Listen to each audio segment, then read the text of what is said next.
Hi everyone, happy Thursday to you out there. I'm spun around to a slightly different portion of the shop so that I can show off some of the newer worsted over here. Hello people, nice to see your faces jumping in. I'm trying to be patient and not jump straight in when I'm talking so everyone feels like they've missed what I've started off with. Thank you all for joining me. I hope you're all having a good Thursday today. I'm actually really tired today. So if I start fading or getting completely confused as to where I was, I'm definitely not 100% because I was, as like a lot of you may be perhaps, I've started watching the Winter Olympics, mainly the ice skating. And before we knew it was nearly midnight last night, and I was looking to my husband and I'm like, we better go to bed. It's getting too late. So yeah, that's definitely kind of meant that I'm somewhat lacking in sleep today.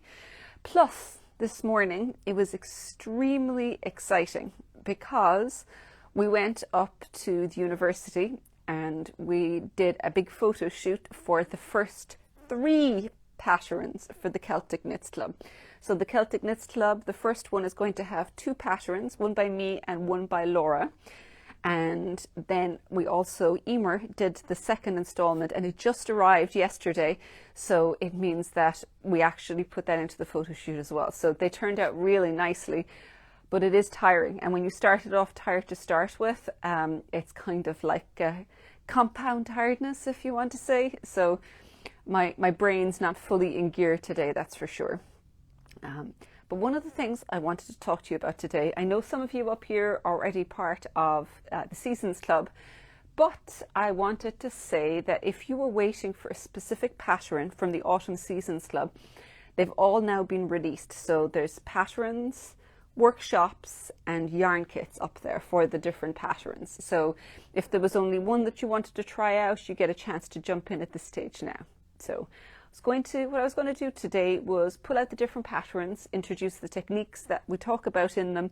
And this is why I'm in front of the newer worsted, is I thought I'd pull out a few different colors and show you the kind of considerations you're thinking of when you're looking at combining colors with the different colorways. So start first of all with the Wobble wave hat. Where are we here?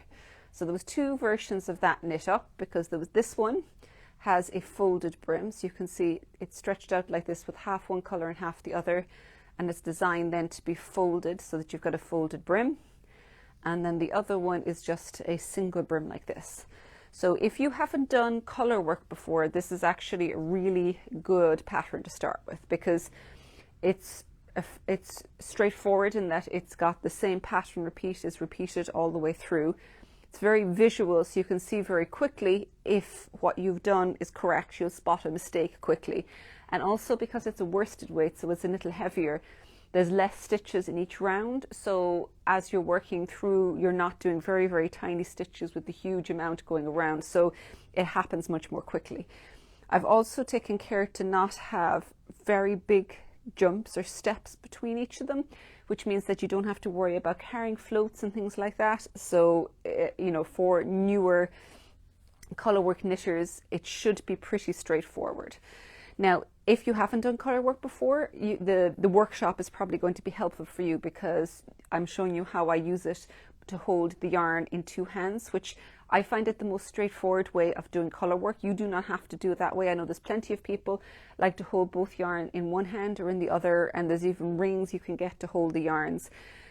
I personally like using 2 hands because the yarns never get crossed over.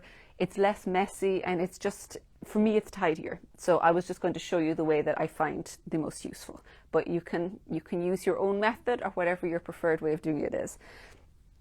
Also inside the pattern here, you can see with this, the main color is a darker color, and then I've used 2 lighter colors that are fairly similar in tones that are basically striped in the background. With this, the color is a bit more dramatic, but you've got the darker color still, and then 2 ones, little different, more different in tone, but the 2 slightly lighter ones are striped going up here. There's actually lots of different variations you can do. One of the testers had, instead of having the dark color for the main pattern, they flipped it and they actually made that the lighter color, and that worked really well. You could also take this stripe out here and actually make the background one solid color. I do think that it kind of adds a little bit more interest, and if you've got several colors of yarn, particularly if you've got a full kit, it goes a lot further if you end up combining the different colors like this in the background. But that's completely up to you. It was the same reason why I alternated between the two colors here, is to get maximum usage out of the yardage of it, of the different skeins, when you were trying to do this and another project and all the rest, that you didn't want to use up all one color with one particular project. In terms of sizing with hats, if you've done a hat before, you probably know while you measure your head, that's not the size you knit, the finished size. You want to have a finished size that is smaller, like a couple of inches smaller than your actual head, because that's what's going to hold it on. So, well, you've probably heard of negative ease. The fact that you've got to force it to stretch a little is actually going to be what will hold the hat in place. Now, if it feels a little snug when you're trying it on yourself, if it's just a little bit snug, blocking will make a huge difference. Even a tiny amount of blocking is actually going to loosen that up and make it very comfortable. So a little bit snug, I wouldn't worry about. Now, if it's really tight, then you probably need to move up a size. But a little bit, I think you can get away with it.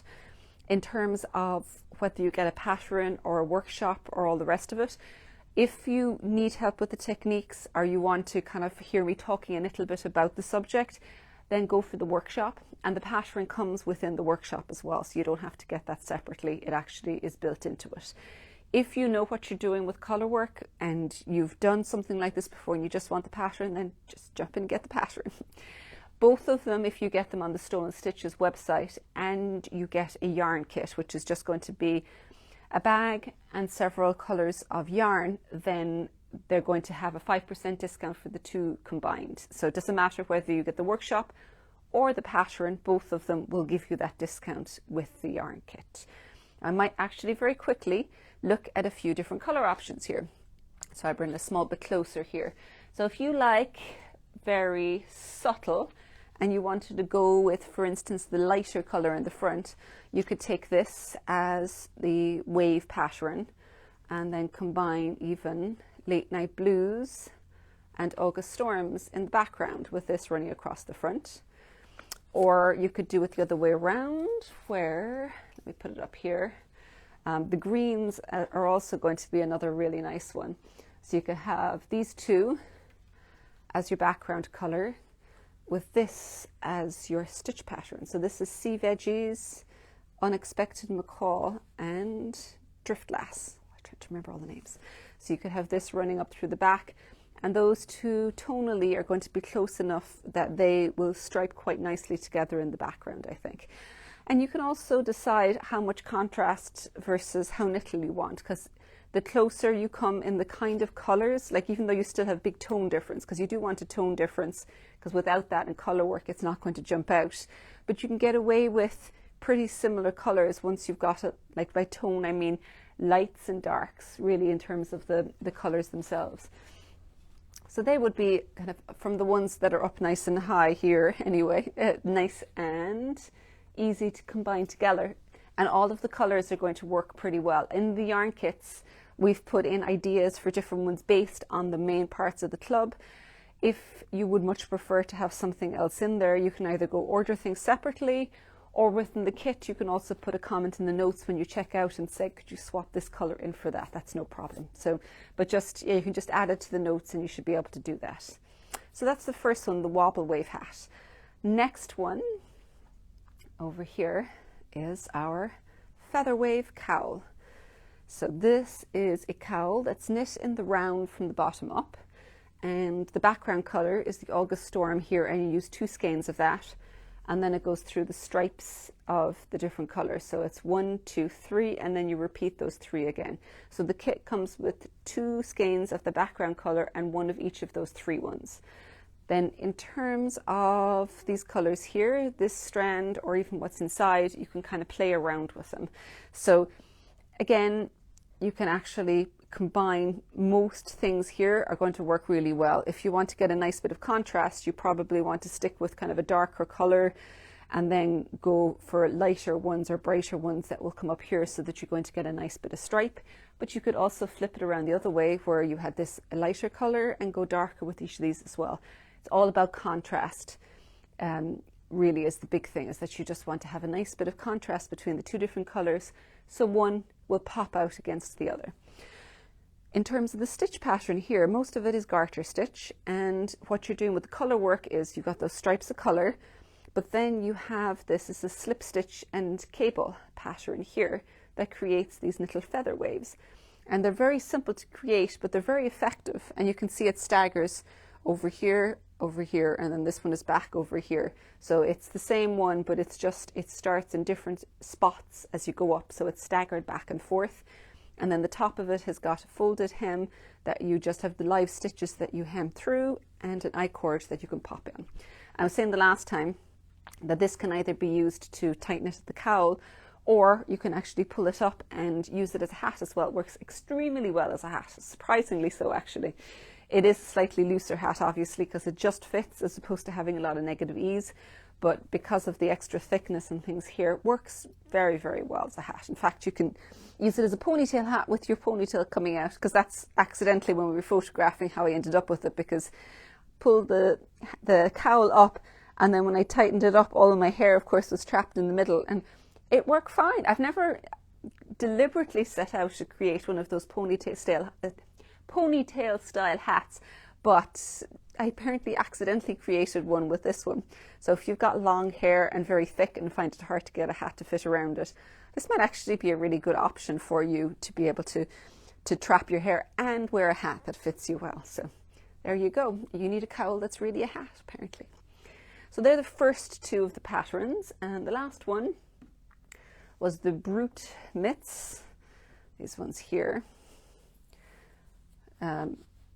Very straightforward. Most of the pattern stitch is here around the cuff, and it's combination of garter stitches, slip stitches. You see these slip stitches here is just every other one, and then these ones across here is a bohus inspired color work, where you're just going from one color to another, and when you change with some of them, you're doing purl rounds so that it kind of reverses the color over and makes it look, and it kind of pops it in and blends the colors a little bit.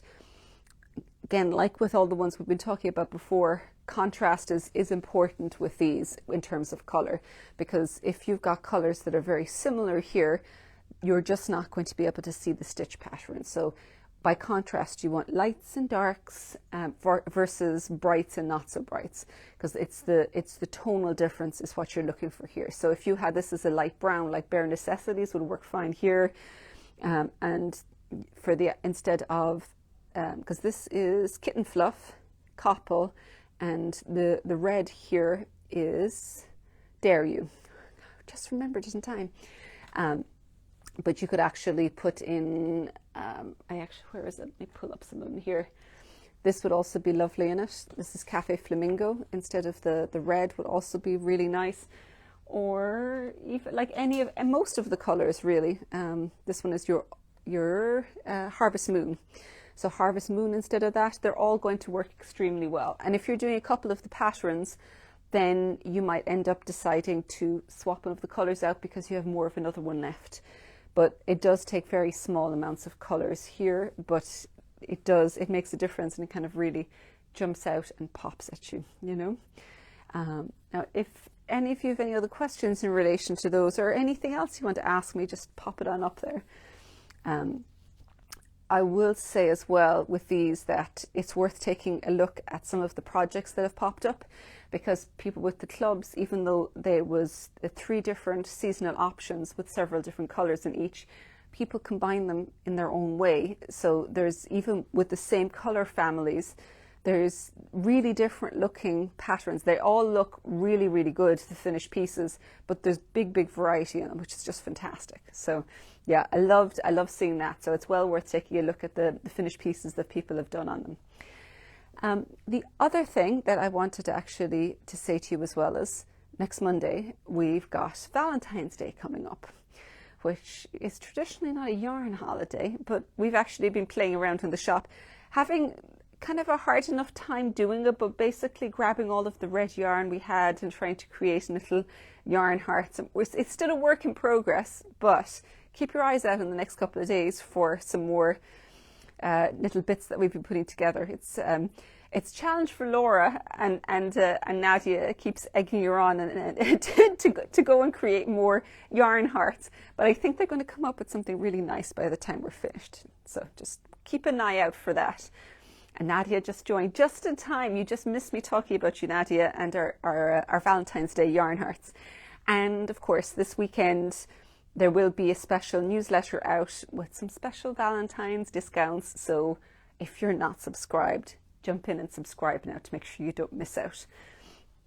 There's one more thing I wanted to talk to you about today as well. We're just we finished getting all of the yarn in for the Celtic Knits Club and realised that we've kind of, with some of it and with a few other pieces, we've ended up over ordering. So we've never done this before, but next Wednesday night, I'm actually going to open up the Celtic Knits Club. It's very late, but I'm going to open it up to new subscribers for just a couple of extra kits, because we do have them. So if you missed out in December and you don't want to wait until next year, jump in next Wednesday. Again, it will be announced out in the newsletter, so keep an eye out for that.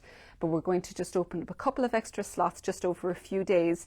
It can't be open for very long because there's only a few that are there, and also we need to make sure that we get everything else out the door by the beginning of March. So if that's something that you're interested in, keep an eye out for it. If you want more details, pop on, and on the website underneath CelticKnits.com, you'll actually see the details of how it all fits together and what the dates are for the installments and things like that. So that's pretty much it for me for today. So if there's any other questions you have or things that you're curious about from what we're talking about here, send me on a message or pop a comment up here, and I will jump in and answer them all when I get a chance. Okay, thank you very much for joining me. Bye.